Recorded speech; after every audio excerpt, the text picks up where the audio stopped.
வாழ்க்கையிலே நாம் காணப்படுவோம். அல்லேலூயா, price God, அல்லேலூயா. இந்த நாளிலே ஒரு வசனத்தை வாசித்து சில குறிப்புகளை நான் சொல்லுகிறேன். எனக்கு ரொம்ப தெளிவாக ரொம்ப பிரசங்கம் பண்ண தெரியாது, பொதுவாக சொல்லுவேன். உங்களுக்கு பயனுள்ள குறிப்புகள் இருக்கும்னு நான் நம்புகிறேன். அந்த நம்பிக்கை தான் சொல்கிறேன். கர்த்தர் உங்களை பரிபூர்ணமாக தம்முடைய ஆவிக்குள் நிறுத்தி நடத்தி ஆசீர்வதிப்பாராக. ஸ்தோத்திரம். ஆதியாகமத்தின் புஸ்தகம் 50ஆம் அதிகாரம் 24, 25 வசனங்களை வாசிக்க கேட்போம். யோசேப்பு தன் சகோதரரை நோக்கி, நான் மரணமடையப் போகிறேன், ஆனாலும் தேவன் உங்களை நிச்சயமாய் சந்தித்து நீங்கள் இந்த தேசத்தை விட்டு தாம் ஆபிரகாமுக்கும் ஈசாக்குக்கும் யாக்கோபுக்கும் ஆணையிட்டு கொடுத்திருக்கிற தேசத்துக்கு போக பண்ணுவார் என்று சொன்னதுமன்றி, தேவன் உங்களை சந்திக்கும் போது என் எலும்புகளை இவ்விடத்திலிருந்து கொண்டு போவீர்களாக என்றும் சொல்லி யோசேப்பு இஸ்ரவேல் புத்திரரிடத்தில் ஆணை இடுவித்து கொண்டான். அல்லேலூயா. ஒரு நல்ல சரித்திர சம்பவம். இயேசு கிறிஸ்துவும் வேதத்தில் உள்ள அநேக குறிப்புகளை, சரித்திர சின்ன சின்ன சம்பவங்களை கொண்டு பெரிய சத்தியங்களை அவர் சாதாரணமாக எளிமையாக சொல்லியிருக்கிறதை விளக்கி சொல்லியிருப்பதை நாம் வேதத்திலே பார்க்கலாம். இதில் வேறு பெரிய சத்தியம் நாம் என்ன வழங்கிடுறோமோ தெரியல. நமக்கு வேண்டியதை கர்த்தர் தருவார் என்று நான் நம்புகிறேன். அல்லேலூயா. இதில் 2 பகுதிகளை நான் உங்களுக்கு முக்கியப்படுத்துகிறேன். ஒன்று, தேவன் உங்களை நிச்சயமாய் சந்தித்து இந்த தேசத்தை விட்டு தாம் ஆபிரகாமுக்கும் ஈசாக்குக்கும் யாக்கோபுக்கும் ஆணையிட்டு கொடுத்திருக்கிற தேசத்திற்கு போக பண்ணுவார் என்று அவன் சொன்னான். தேவன் உங்களை நிச்சயமாய் சந்திப்பார். அல்லேலூயா. ஆமாம், அதுதான் குறிப்பு. 2வது குறிப்பு அடுத்த வசனத்தில், நீங்கள் என் எலும்புகளை, அதாவது தேவன் உங்களை சந்திக்கும் போது என் எலும்புகளை இவ்விடத்திலிருந்து கொண்டு போவீர்களாக என்று அவன் சொல்லி ஆணை இடுவித்து கொண்டான். நம்ம நிறைய காரியங்களுக்கு நாம் ஆணையோடு சொல்லுவோம். முன்னெல்லாம் ஊரில் சொல்லுவாங்க, இதாக சொன்னால் நீ ஆணையிடு, அப்பா மேலே ஆணையிடு அப்படிலாம் சொல்லுவாங்க ஊரில். அது சரி தப்புன்னு நான் சொல்ல வரல, அது வேறு. அந்த ஆணையால் உறுதிப்படுத்தப்படுகிறது இந்த காரியம். ஒரு நம்ம சொல்லுகிற காரியத்தை உறுதிப்படுத்துவதற்கு ஆணை, அது பைபிளில் இருக்குது. அப்போ இன்றைக்கி என்னுடைய எலும்புகளை நீங்கள் அங்கே கொண்டு போகணும். கானானுக்கு போகும்போது, வாக்குத்தத்தம் பண்ணப்பட்ட அந்த தேசத்திற்கு போகும்போது என் எலும்புகளை கொண்டு போக வேண்டும் என்று ஆணை வாங்கி கொண்டான். சோதரம், தேவன் நிச்சயமாய் உங்களை சந்திப்பார் என்று நான் நம்புகிறேன். நிச்சயமாய் சந்திப்பார். ஒரு வார்த்தையில் அவன் சொல்லலை, எவ்வளவு நிச்சயமோ அப்போது நீங்கள் என்ன செய்ய வேண்டும் என்று சொல்லியிருக்கிறார். அவர் கொண்டு போகும்போது நீங்கள் என்ன காரியம் செய்ய வேண்டும் என்று ஆணை வாங்கி கொண்டான். அப்படியானால் அவன் அதிக நிச்சயம் உள்ளவனாக இருந்தான். தேவன் அவர்களை சந்திப்பார் என்பதிலே அதிக நிச்சயம் உள்ளவனாக இருந்தான். அல்லேலூயா. சரி, இந்த யோசேப்புக்கு இந்த வெளிப்பாட்டை கர்த்தர் கொடுத்தார். மற்ற யாருக்கும் எதுவுமே தெரியுமோ ஒன்றுமே தெரியாத மாதிரி தான் இருக்குது, எல்லாம் அடிமைகளாக இருக்கிறாங்க. அந்த நேரத்தில் யோசேப்புக்கு தேவன் ஒரு நல்ல வெளிப்பாட்டை கொடுத்தார். நான் இந்த ஜனத்தை, உன்னுடைய ஜனங்களை நான் சந்திப்பேன், அவர்களை கொண்டு போவேன், இது நிச்சயம் என்று சொல்லியிருக்கிறார். யாரோடு சொன்னார்? யோசேப்போடு சொல்லியிருக்கிறார். சோதரம், அந்த யோசேப்போடு இந்த ஒரு வெளிப்பாடு உண்டாவதற்கும் சில காரணங்கள் இருக்கு. கர்த்தருடைய வெளிப்பாடு நமக்கு தேவை. கர்த்தருடைய வெளிப்பாடு, ஆவியானுடைய ஒரு வெளிப்பாடு, நம்முடைய குடும்பங்களுக்கு அடுத்த சில காரியங்கள், அது ஆவியான தருகிற சில வெளிப்பாடுகள், அது நம்ம எல்லா குடும்பங்களுக்கும் தேவை. தேசத்தை குறித்த வெளிப்பாடுகள், சபை குறித்த வெளிப்பாடுகள், அது சபைக்கு தேவை. அது இல்லைன்னா எதுவுமே சரியாக நடக்க முடியாது. தீர்க்கமாய் தரிசிக்கிற காரியங்கள், தீர்க்க தரிசனம்னா இப்பொழுது நிறைய இருக்குது, நான் அதெல்லாம் சொல்ல வரல. அவை ஆவியினாலே தீர்க்கமாய் தரிசிக்கிற காரியங்கள், ஆவியானோர் நமக்கு சொல்லுகிற காரியங்கள், தேவன் சொல்லுகிற காரியங்கள், இப்படியெல்லாம் இருக்குது. சரி, அப்போ இந்த யோசேப்புக்கு இப்படி தீர்க்கமான ஒரு தரிசனம் உறுதியாய் அவன் நம்ப காரணம், அந்த நம்பிக்கையின் அடிப்படையில் நீங்கள் இதை செய்ய வேண்டும் என்று ஒரு கட்டளையிட காரணம் என்ன என்று பார்ப்போமானால், அவன் யோசேப்பு, யாக்கோபு, அவங்க இந்த அப்பா யாக்கோபு எல்லாம் 10-12 பிள்ளைகள். இந்த யோசேப்பு அந்த டைமில் என்ன இளையவன், இளையவனாக இருக்கும்போது அந்த சரித்திரம் 37 ஆதியாக 37 வரும். இளையவனாக இருக்கும்போது என்ன நடந்து, அந்த சகோதரர்கள்லாம் இவனை விரோதித்தார்கள். ஏன் விரோதித்தாங்க? முதல் ரீசன், அப்பா இவன்கிட்ட அன்பாக இருந்தார், ரொம்ப அன்பாக இருந்தார். இவன் என்ன செய்வான், ஏதாவது இந்த அண்ணன்மார் செய்கிற எப்படியும் ஒரு ஒரு 8-9 பையன்மார் இருந்தால் வீட்டில் எப்படி இருக்கும், ஏதாவது சில சண்டித்தனங்களாக இருக்கும், எல்லாத்தையும் சொல்லுவான், அப்பாட்டும் சொல்லிட்டே இருப்பான். இது அப்பா அவங்கள்ட்ட கேட்பார். அதனால ஒரு பகை. அப்போ சகோதரால் இவன் பகைக்கப்பட்டவன். ஆமை. அடுத்து அப்பா கூட இவன்கிட்ட கொஞ்சம் வெறுப்பு தான். என்ன வெறுப்பு? ஒரு சொப்பனம் கண்டார். சொப்பனம் ஆவியான கொடுத்த சொப்பனம், அதைத்தான் சொன்னார். அதை சொன்ன போதும் அவனுக்கு கொஞ்சம் இது சகோதரருக்கும் பிரச்சனை, அப்பாவுக்கும் பிரச்சனை. முதல்ல சொன்னார், முதல்ல என்ன சொன்னார், எல்லாரும் இது கதிர்கட்டு அறுத்துட்டு இருந்தோம், அப்போ எல்லாருடைய கதிர்கட்டும் என்ன வணங்கி நின்று அப்படி ஒரு சொப்பனம் கண்டேன் அப்படின்னு சொன்னார். அதே ஒருத்தரும் பிடிக்கல. நான்லாம் உங்கள் மூத்தவன்டா, நீ என்ன பேசிகிட்டு இருக்க, ஜாக்கிரதையாக பேசு அப்படின்னு கொஞ்சம் ஒரு அதட்டல் இருந்து அடுத்து சொன்னார், சந்திரனும் 12 நட்சத்திரங்களும் என்ன, சந்திரன் சூரியன் நட்சத்திரம் என்ன வணங்கிச்சுன்னு. அப்போ தாப்புனாருக்கே கோவம் வந்துட்டு, ஏடா சொல்கிற, நாங்கள்லாம் ஒன்று வணங்கணுமா, அப்படியா, ஜாக்கிரதையாக பேசு. பாருங்கள், சில இடத்துல ஊழியத்துக்கு போனேன்னு பிள்ளைகள் சொல்லுவாங்க, அப்பா அம்மா சொல்லுவாங்க, தொலைச்சிடுவேன், நல்ல ஒழுங்காக படிச்சொரு வேலை பாரு அப்படி சொல்லுவாங்க.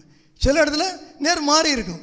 பெற்றோர் சொல்லுவாங்க, நீ போடா, ஏதாவது செய்யடா, சர்ச்சைக்கு போ, இல்லை அப்படி நிறைய விஷயம். இந்த சில மாற்றங்கள் ஆவியானவர் சொல்லும்போது அதற்கு எதிரான காரியங்கள் நிறைய குடும்பத்துக்குள்ளே இருக்கும்.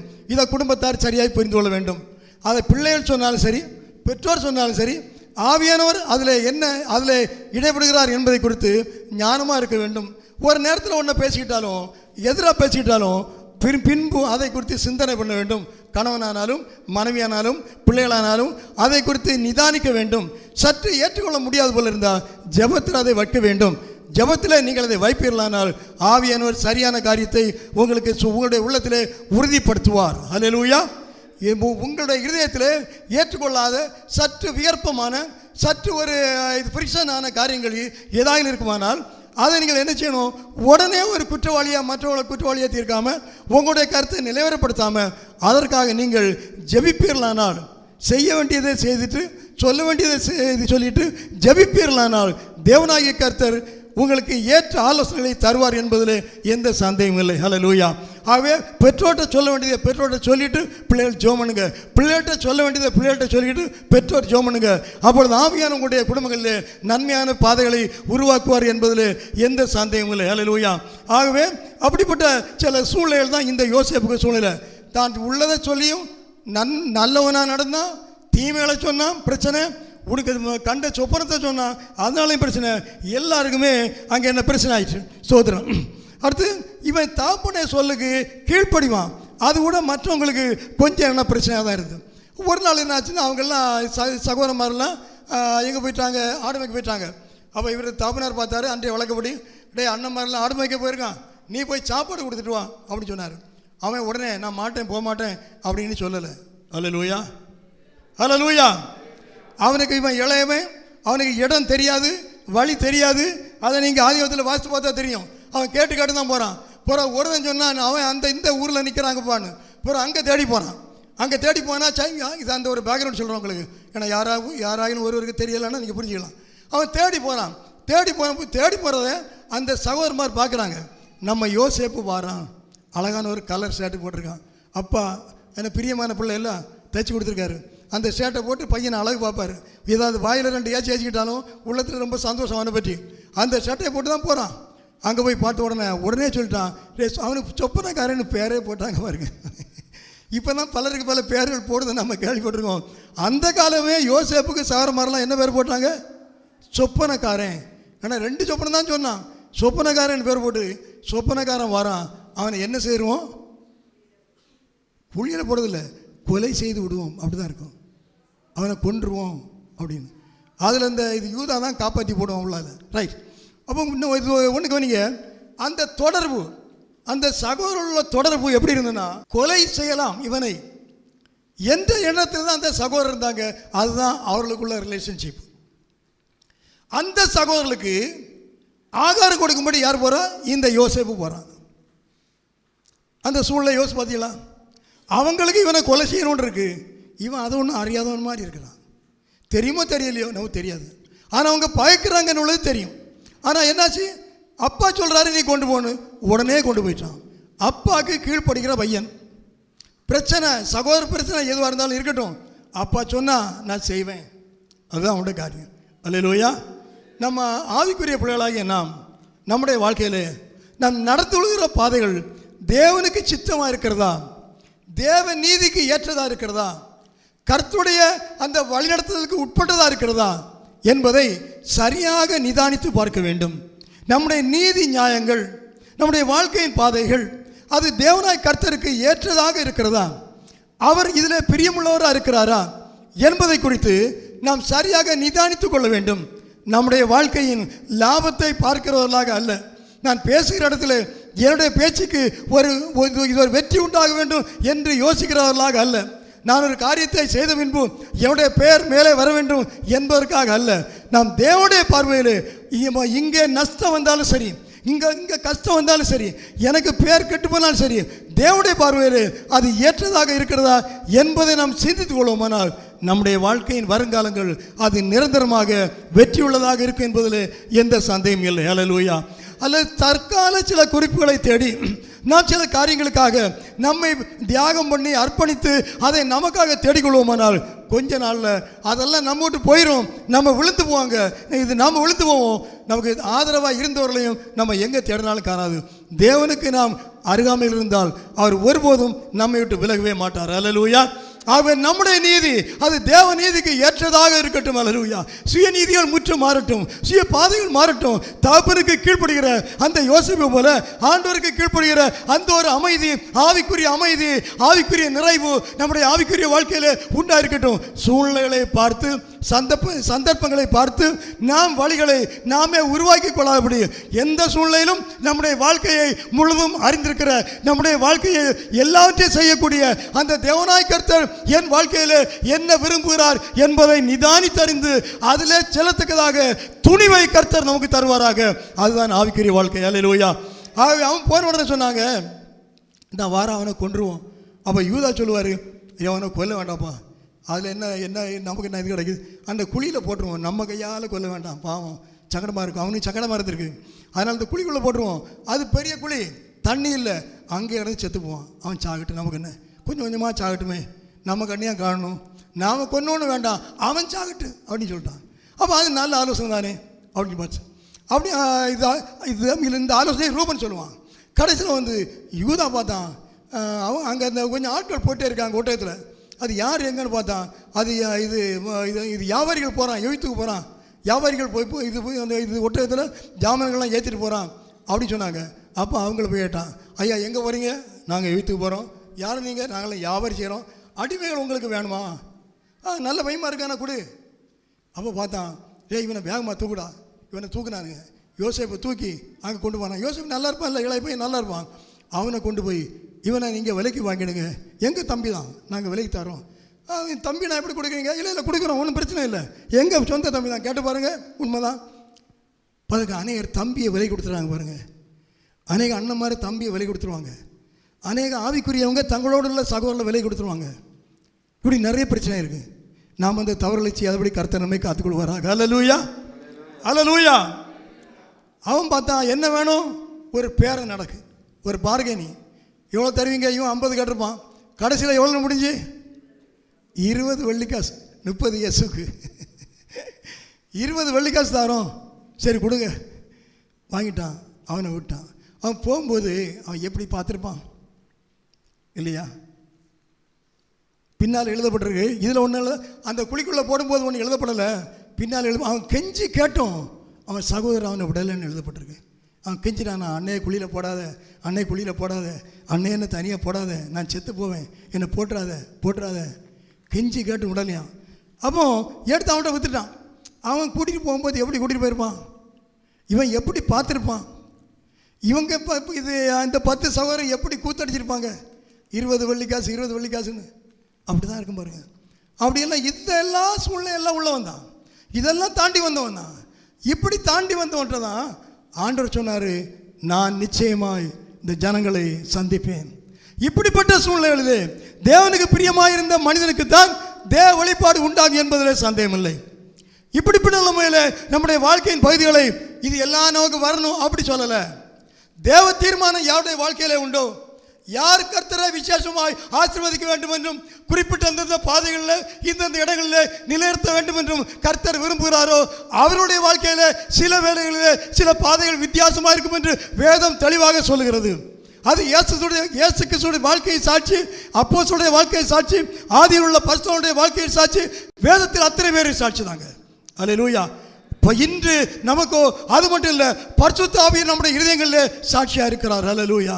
நாம் செய்கிறது சரியா தவறா, நாம் போகிற பாதை சரியா தவறா என்பதற்கு ஆவியானவர் நம்முடைய உள்ளங்களிலே சாட்சியாக இருக்கிறார். சந்தை வரும்போது வசனத்து மூலம் நம்மை ஆவியானவர் உறுதிப்படுத்துகிறார். அல்லேலூயா. ஆகவே ஆவிக்குரிய அந்த வழியிலே நடக்கும்படி கர்த்தர் தெரிந்து கொண்ட ஒரு கூட்டம் தான் சபை என்பதை நீங்கள் சரியாய் புரிந்து கொள்ள வேண்டும். ஏதோ ஒரு பிரச்சனைனா ஊர் தலைவர்கிட்ட கேட்டு, அந்த ஆள்கிட்ட கேட்டு, இந்த ஆள்கிட்ட கேட்டு, போதாக்குறையாக கொஞ்சம் வித்தியாசமான 2 ஆள்கிட்டையும் கேட்டு முடிவெடுக்கிற ஒரு அனுபவங்கள் உலகத்தில் உண்டு. ஆனால் விசுவாச பிள்ளைகளாகிய நம்முடைய வாழ்க்கையில் எந்த சூழ்நிலையாக இருந்தாலும், அது போயிடும் போல இருந்தாலும் நேர்மையை விட்டு மாறாதுங்க. அது இழந்துட்டோம் அப்படின்னு இருந்தாலும் நேர்மையை விட்டு மாறாதுங்க, சத்தியத்தை விட்டு மாறாதுங்க. ஒன்றை பெற்றுக்கொள்ள அங்கங்கன்னு எங்குமே சாயாதுங்க. கர்த்தர் அனுமதியாமல் தேவனுடைய பிள்ளைகளுக்கு எந்த தீமையும் வராது என்று நான் சொல்கிறேன். கர்த்தர் அனுமதியாமல் தேவனுடைய பிள்ளைகளை எந்த சூழ்நிலையும் மேற்கொள்ள முடியாது, எந்த ராஜாவும் மேற்கொள்ள முடியாது என்று வேதம் நமக்கு சாட்சியிட்டு சொல்லிக் கொண்டே இருக்கிறது. உள்ளங்களிலே சில வேளைகளிலே பாரம் உண்டாகலாம். அதுக்கு தாங்க ஆண்டவர் ஆவியானவர் தேற்றரவாளனை நமக்கு அனுப்பி இருக்கிறார். ஆவியானவர் தேற்றுவார். எல்லாரும் விட்டு போயிடலாம், வேதனைகள் வரலாம், ஆவியானவர் தேற்றுவார். நித்திரை நேரங்களிலே ஆவியானவர் உங்களை தேற்றுவார். தனியாய் அமர்ந்திருக்கும் வேளைகளிலே ஆவியானவர் உங்களை தேற்றுவார். வேதாகமத்தை படிக்கும்போது ஒரு வசனத்தை கொண்டு ஆவியானவர் தேற்றுவார். கேட்கிற ஒரு வார்த்தையினாலே ஆவியானவர் உங்களுடைய வாழ்க்கையிலே ஒரு பெரிய விடுதலை தருவார். 1000 ஆட்கள் சொன்ன வார்த்தைகள் உங்கள் வாழ்க்கையில் ஒரு விடுதலையை கொண்டு வராமல் இருக்கலாம். உங்களோட இல்லை, ஒரு சாதாரண விசுவாசி, ஏழை எளிய விசுவாசி சொல்லுகிற ஒரு வார்த்தை உங்களுடைய வாழ்க்கையில் அந்த விடுதலை நிச்சயமாக கொண்டு வரும். அதுதான் நம்முடைய ஆண்டவர் நமக்கு வைத்திருக்கிற அநேக பாதைகள். அல்லேலூயா. ஸ்தோத்திரம். அல்லேலூயா. அங்கே அப்படிப்பட்ட சூழ்நிலை பார்க்கும்போது யோசேப்பு அங்கெல்லாம் போய் அங்கே உள்ள சம்பவம்லாம் தெரியும், அதெல்லாம் சொல்லலை. அவை வேத வழிபாடுகள் யாருக்கு உண்டாகுது என்பதற்கு ஒரு சின்ன குறிப்பை சொல்கிறேன். அவை அந்த சகோதரர்கள்லாம் இதில் எதுலையும் காணலை. அவங்கெல்லாம் இஷ்டப்படி வாழ்ந்தாங்க, நினச்சதெல்லாம் செய்தாங்க, மாம்சத்தின்படி மனிதன்படி எல்லாம் செய்தாங்க. அவங்கள காணலை. இந்த யோசேப்புக்கு ஒரு வெளிப்பாடு உண்டானது. நான் நிச்சயமாய் மீண்டும் இந்த ஜனங்களை தேவன் உங்களை நிச்சயமாய் சந்திப்பார். அல்லேலூயா. அல்லேலூயா. தேவன் உங்களை நிச்சயமாய் சந்திப்பார். அல்லேலூயா. அந்த அடிமைத்தனத்தில் இருக்கிறவனுக்கு அவ்வளவு நிச்சயம்னா இந்த விடுதலையின் பிரமாணத்தில் இருக்கிற நமக்கு எவ்வளவு நிச்சயம் உண்டா இருக்க வேண்டும் என்று தான் நான் இப்பொழுது யோசிக்கிறேன். அல்லேலூயா. இப்போ இதை அடுத்து பார்க்கும்போது அந்த யோசேப்புடைய வாழ்க்கையில் அங்கே போய் உள்ள பிரச்சனை, போத்திபார் பிரச்சனை, அடுத்து ஜெயில் பிரச்சனை, எல்லா பிரச்சனையும் தாண்டிட்டு அடுத்து அரண்மனையில் ராஜாவாயிட்டார், அண்ணன்மார் வராங்க, எல்லோரும் வராங்க. இதெல்லாம் அங்கே நடந்து அந்த எல்லா காரியங்களும் அந்த முடித்த போதும் அவன் எந்த இதில் என்னென்னா ஆண்டவரை குறை சொல்லவே இல்லை. ஆண்டவரை குறை சொல்லவே இல்லை. அல்லேலூயா. இப்படி ஒரு சகோதரன் அப்படி போயிட்டா சாதாரணமாக என்ன தோணும் தெரியுமா? நம்ம அண்ணன்மார் நம்மளை இப்படி பண்ணாங்க, என்னைக்காக இந்த பழக்கம் ஒரு நாள் வரட்டும். அல்லேலூயா. என்னைக்காவது இந்த பழக்கம் ஒரு நாள் நம்மகிட்ட வரணும். நான் அவங்கள்ட்ட 4 கேள்வி கேட்கணும் இல்லையா? நான் யாருன்னு அவங்களுக்கு தெரியணும். இப்படியெல்லாம் சில எண்ணம் வருமா? உங்களுக்கு வராதுன்னு நினைக்கிறேன். அந்த சம்பவம் நடந்து எப்படி நடந்து? கர்த்தர் முதல்ல சொல்லிட்டார், சொப்பனம் கொடுத்தாருல்ல, அதுதான். அந்த சொப்பனத்தை பற்றி அவர் ஏதாவது பேசியிருக்காரா? இல்லை. யாக்கோபிட்ட பாருங்க, அடிக்கடி ஆண்டவர் யாக்கோபே என்னப்பா நான் இருக்கிறேன் மறந்துடாத, தட்டிகிட்டே இருக்கணும், அல்லது யாரே அவரால் ஏமாத்திடுவான், மறந்துடுவான். ஆனால் அந்த யோசேப்புக்கு கொடுத்த 2 சொப்பனம் தாங்க, அதை கொடுத்து அவர் பேசவும் இல்லை. அந்த தேவன் கொடுத்த அந்த 2 சொப்பனமும் கனவுகளும் கடைசி பரியந்தம் அவனை வழிநடத்தி கொண்டே இருந்தது. தேவனால் பெறுகிற தரிசனம், தேவன் ஒவ்வொருவருக்கும் ஒரு தரிசனத்தை கொடுக்கிறார் என்பதை நான் நம்புவேன். அல்லேலூயா. எந்த விதத்தில் வரணும் அப்படி இப்படின்னு அதெல்லாம் சொல்ல முடியாது. நிச்சயமாய் நம்முடைய வாழ்க்கையிலே அவர் ஒரு தரிசனத்தை கொடுத்து தான் நம்மை வாழ்க்கை பாதை அமைக்கிறார் என்பதிலே சந்தேகமில்லை என்று நான் நம்புகிறேன். வேதத்திலே சாட்சி உண்டு, விளக்கி சொல்ல நேரம் இல்லை. அப்படின்னு பார்த்தா உங்களுக்கு கொடுத்திருக்கிற அந்த ஒரு பாதையை, தரிசன பாதையை நீங்கள் கண்டிருக்கிறீர்களா? அவர் தந்த தரிசனத்திற்காக நான் பாடுபடுகிறவர்களாக இருக்க வேண்டும் என்று அவர் சித்தம் வைத்திருப்பார். அவர் தந்த தரிசனத்தை நான் நிறைவேற்றுவதற்கு நான் ஒரு பலவானாக இருக்க வேண்டும் என்று அவர் நியமித்திருக்கலாம். அவர் தந்த அந்த தரிசனத்தை என்ன நிறைவேற்றுவதற்கு நான் ஒருவேளை ஒரு அங்க வீரராக இருக்க வேண்டும் என்று அவர் தீர்மானமாக இருக்கலாம். அவரிடம் கேள்வி கேட்க எனக்கு அதிகாரம் இல்லை. ஆனால் அவர் சொன்னவைகளை அவரிடமிருந்து பலனை பெற்று செய்து முடிக்கவே எனக்கு அங்கீகாரமும் அதிகாரம் உண்டு. அல்லேலூயா. நாம் நினைக்கிறபடி வாழ அல்ல, அவர் நம்முடைய வாழ்க்கையில் அவர் வைத்திருக்கிற சித்தப்படி வாழ்வதே அது நம்முடைய கடமை, நம்முடைய நோக்கம். நம்முடைய குடும்பத்தின் எல்லைகளை விரிவாக்குவதும், நம்முடைய குடும்பத்தின் வாழ்க்கையில் எப்படி வாழ வேண்டும் என்று நாம் நினைத்து அமைத்துக் கொள்வதும் அது அவருடைய சித்தம், அது உங்களுடைய சித்தம் அல்ல. அல்லேலூயா. மீண்டும் சொல்கிறேன், உங்கள் குடும்பத்தில் நீங்கள் என்ன நிலைமையில் எப்படி இருக்க வேண்டும் என்பதை நீங்கள் தீர்மானிக்கிறீர்கள் அல்லவா? சரி, இருக்கட்டும். ஆனால் நான் சொல்கிறேன், அது உங்களுடைய தீர்மானம் அல்ல, அது தேவனுடைய தீர்மானம். அல்லேலூயா.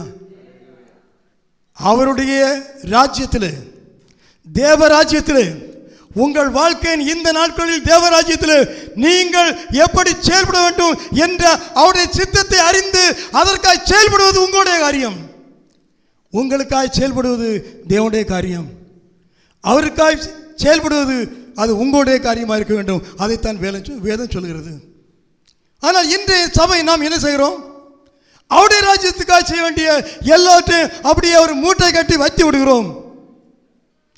நான் செய்வேன் என்று சொன்ன அந்த காரியங்களுக்காக நீங்க செய்ய வேண்டாம்பா, நான் பார்த்துக் கொள்கிறேன் என்று வேலை செய்கிற, கிரியை செய்கிற, முழுமூச்சாய் நிற்கிற அந்த ஒரு சுமையை நாம் சுமந்து கொள்கிறோம், தேவையில்லாத சுமை. அல்லேலூயா, அல்லேலூயா. ரைட். ஆகவே அந்த யோசேப்பு கடைசியில் சௌரமெல்லாம் வந்தாங்க, இருக்கட்டும். இந்த தரிசனம் பெற்றுக்கொள்கிறதுல ஒரு சின்ன குறிப்பு சொல்கிறேன். வாட்ஸ்அப்பில் ஒன்று பார்த்தேன், யாரோ ஒரு ஆள் சொல்லியிருக்காங்க, தப்பாக எடுத்துக்காங்க, அதில் வேண்டாம், அதில் வேண்டாம், இருக்கட்டும். இது தரிசனம் பெற்றுக்கொள்கிறதுல ஒரு சின்ன குறிப்பு. தீர்க்க தரிசனம் சொல்கிறாங்க, ஆவியோடைய வெளிப்படுத்தலை சொல்கிறாங்க, ஆவியோடைய ஆலோசனையை சொல்கிறாங்க, அந்த நபர் அறியாமலே ஆவியான பலர்கிட்ட பேசுகிறாங்க, இதெல்லாம் நடக்குது. சரி, தேவன் வெளிப்படுத்துகிற ஒரு காரியம் பொதுவாக ஒரு தேவ மனிதனுடைய வாழ்க்கையில் அல்லது குடும்பத்தில் உட்பட்டதாக இருக்க வேண்டும் என்ற கட்டாயம் இல்லை. ஒரு பெரிய தேவ மனுஷன், உலகளாவிய தேவ மனுஷன், அவன் உலகளாவிய ஒரு தேவ மனுஷன் தான், உண்மைதான். ஆனால் அவனுக்கு ஏன் இந்த பட்டணத்தில் ஒரு காரியத்தை செய்ய முடியவில்லை என்று கேட்க நம்மால் முடியாது. வெளிப்படுத்தல்கள், தேவனுடைய செயல்கள் எப்படி உண்டாகிறது என்பதை நாம் அறிந்து கொள்ளவே நாம் நிதானமாக இருக்க வேண்டும். ஆதியாகமம் 49வது அதிகாரத்தில் பார்த்தீங்கன்னா என்ன சொல்றாரு? யாக்கோபு தன் குமாரரை அழைத்து, 1ஆம் வசனம், நீங்கள் கூடி வாருங்கள், கடைசி நாட்களில் உங்களுக்கு நேரிடும் காரியங்களை அறிவிப்பேன் என்கிறார். யாக்கோபு நீங்கள் எல்லாம் சேர்த்து வாங்க வேண்டாம், எல்லாம் நில்லுங்க. கடைசி நாட்களில் உங்களுக்கும் உலகத்தின் கடைசி வரை உங்கள் குமாரருக்கும் நம்ம சந்ததிக்கும் தேச நாட்டில் நடக்கிறத, உலகத்தில் நடக்க போகிறத நான் உங்களுக்கு சொல்லுவேன். அல்லேலூயா. எவ்வளோ அதிகாரமான ஒரு பெரிய ஒரு வெளிப்படுத்தல் பாருங்க, இல்லையா? எவ்வளோ பெரிய ஒரு வெளிப்படுத்தல். ஆனால் பாருங்க, அந்த யோசேப்பு காணலன்னு சொன்ன உடனே யாக்கோபு என்ன செய்தார்? அழுதார், இல்லையா? அழுதார். நான் இருந்து என்ன, இனி நான் என்ன செய்யணும்? எனக்கு எல்லாம் போச்சு, எனக்கு மகன் என்ன விட்டு போயிட்டான், நான் இனி ஒன்றும் செய்ய முடியாது, எனக்கு வாழ்க்கையே இல்லை, என் ஆவி போயிட்டு, என் பிள்ளை செத்து போனான் அப்படின்னு ஒரு செத்த மனிதனை போல அவர் வாழ்ந்தார். தன் குடும்பத்தில் தனக்கு இளையமா அவன் செத்து போனான் அப்படின்னு அவருக்கு செத்த ஒரு வாழ்க்கை வாழ்கிறாரு. ஆண்டவர் அவர்கிட்ட, யாக்கோபே அவன் சாகலப்பா, அவன் நல்லா தான் இருக்கிறான் சொன்னாரா? அதை நீங்கள் வாசி பார்த்தீங்கன்னா தெரியும். அவன் செத்தவராக தான் வாழ்கிறார். அந்த பசங்கள குறிப்பாட்டுக்கல. அல்லேலூயா. யாக்கோ நீ வருத்தப்படாத, இவ்வளோ ஏன் வருத்தப்படுற? நான் அவனை நல்லா கொண்டு வர்றதுக்கு தான் நான் வச்சுருக்கேன் சொல்லலைங்க. அல்லேலூயா. தேவனுடைய ஊழியத்தை செய்கிற, தேவனுடைய தரிசனத்தை பெற்று வேலை செய்கிற அநேகருடைய தனிப்பட்ட வாழ்க்கையில், குடும்ப வாழ்க்கையில் கூட சில காரியங்கள் மறைக்கப்பட்டிருக்கலாம். தேவன் அதை ஒழித்து சற்று சில காலங்கள் அதை ஒழித்து வைத்திருக்கலாம். அதை ஏன்னு கேட்க நமக்கும் அதிகாரம் இல்லை, ஏன் அப்படின்னு கேட்க மற்றவங்களுக்கு அதிகாரம் இல்லை. அது தேவனுடைய தீர்மானத்துக்கு உட்பட்ட காரியங்கள். உலகத்தின் கடைசி வரை உள்ள காரியங்களை வெளிப்படுத்துகிற அந்த யாக்கோபுக்கு தன் குடும்பத்தில் உள்ள ஒரு முக்கியமான காரியத்தை தேவன் வெளிப்படுத்தவில்லை. அவளுடைய ரகசியம் நமக்கும் தெரியல. அல்லேலூயா, அல்லேலூயா.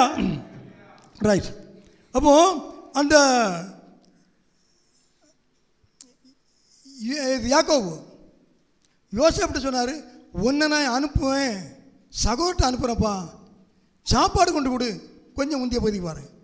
அவன் உடனே போயிட்டான். அது அப்படி தான் சொல்ல பாருங்க. அது அவன் 37:13 பார்த்தீங்கன்னா, நான் உன்னை அவரிடத்துக்கு அனுப்பு